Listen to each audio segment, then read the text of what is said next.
Hi friends, என்னோட பேர் இனச்சந்திரன். அம்மா வந்து இன்னைக்கு ஆதிக்கு ஒரு ஃபுட் vlog பண்ணனும்னு சொன்னாங்க. செலிபிரிட்டி குக்ஸ் உங்க டிஷ் வந்து மாஸ்டர் ஷெஃப் லெவல்ல இருக்கணும். அதனால இன்னைக்கு நாம ஈரல் பிரியாணி பண்ண போறோம். டாக்ஸ் காண்டி ஸ்பெஷலா எப்படி நம்ம ஈரல் பிரியாணி பண்ணணும்ன்றத உங்களுக்கு நான் சொல்றேன். சொல்லு, நீ தான் தைரியமான ஆளு, சொல்லு. ஆளை பார்த்தா டம்மி பீஸா இருக்க, பயங்கரமான ஆளா இருக்கேடா. ஆயில் வந்து விட போறோம். இது வந்து நல்ல எண்ணெய். ஒரு ஸ்பூன் தான் டாக்ஸ்க்கு நம்ம கொடுக்கணும். ஏன்னா டாக்ஸ்க்கு வந்து அதிகமான ஆயில் வந்து சேர்க்கக்கூடாது. இப்போ வந்து ஆதிக்கு கொடுக்கப்பட்ட இந்த ஈரல் வந்து நம்ம இதுல போட போறோம். என்ன பண்ண போறா? ஐயோ அடாடாடாடா வதக்க போறோம். ஒரு 1/4 ஸ்பூன் மஞ்சள் பொடி.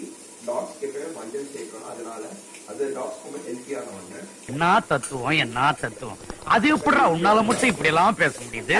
சக்தி மசாலா சாம்பார் பொடி போட்டா ரொம்ப பிடிக்கும். அது சாப்பாட்டுக்கு ஒரு தனி டேஸ்டே தரும்.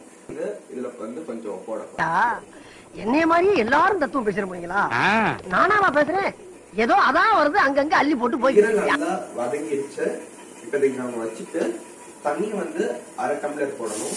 ஒரு லக்னத்தில் 9 கிராம் உச்சம் பெற்ற ஒருவன் எப்படி வேண்டுமானாலும் பேசலாம். இந்த ஈரல் வந்து வேகிற வரைக்கும் நம்ம இத வச்சு மூடணும். இப்ப வந்து ஒரு 5 நிமிஷத்துக்கு அப்புறம் திருப்பி எடுத்து பார்ப்போம். இப்ப ஈரல் வந்துருச்சு.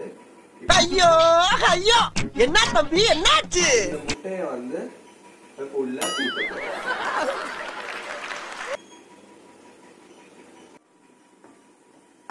ஸ்டேஜ்ல வந்து நம்ம ஆதிக்கு வைக்கப்பட்ட ரேஷன் ரைஸ் தான் கொடுக்கணும். ஏன்னா நம்ம ரைஸ்ல வந்து பட்டை தீட்டி இருப்பாங்க, அது டாக்ஸ்க்கு ஹெல்த்தியரா இருக்காது.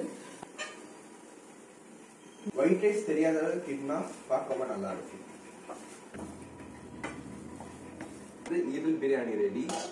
இதை வந்து நம்ம ஆறுனோடனே ஆதிக்கு வந்து சர்வ் பண்ண போறோம். ஆதி வந்து இதை சாப்பிட ரெடியா இருக்கான். இதோ வந்துட்டேன். எங்க இந்த பக்கம் சாப்பிடுறதுக்கு ஓசியில சோறு போட்டா எங்க வேணாலும் கிளம்பிடுறதா?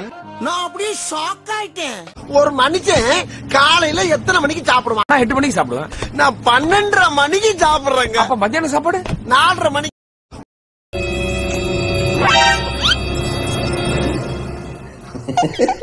இவ்வளவு கிட்டத்துல வந்து பாத்துட்டு போறான். அது சரி, நம்மளை பத்தி கேள்விப்பட்டிருக்கான். எனக்காக பாதியில எந்திரிக்க வேணாம். நான் யாருக்கும் பாதியில எந்திரிக்க மாட்டேன். சாப்பிட்டேன்பா, பாருங்க கிளியரா இருக்கு.